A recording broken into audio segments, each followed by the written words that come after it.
My name is Chris Adzima. I'm a Senior Information Systems Analyst with the Washington County Sheriff's Office in Oregon. I do maintain the research and development of new technologies as they pertain to law enforcement, and wanted to share with you guys a specific technology that we used, which is creating a facial recognition system using solely cloud APIs, and how I was able to do that just all by myself in a very short amount of time. So I wanted to talk to you guys about some of the benefits of why I went with the cloud versus an on-premise or a solution that was hardware driven.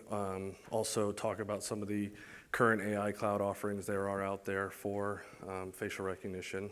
Walk you through my solution and how I built it and how it works, and then show you some pretty interesting cases that have come out of it, and then along with some successes in the future of what I'm going to be doing with this solution. So first, I want to talk to you guys about why I even started down this path. The problem is that in order to identify people who were either caught on camera committing a crime or suspected of a crime, previous to any solution that we had up and running, we had to send out emails with a picture attached to it or PDFs that basically went out to all law enforcement officers in the area and simply asked them, do you recognize this person?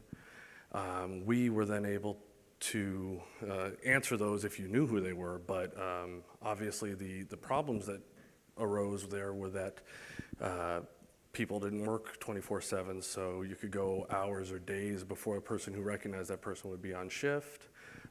Somebody could have retired and never seen that person. So I wanted to come up with a better way, a faster way, and a more reliable way to identify these people. And that's when the idea of facial recognition came up.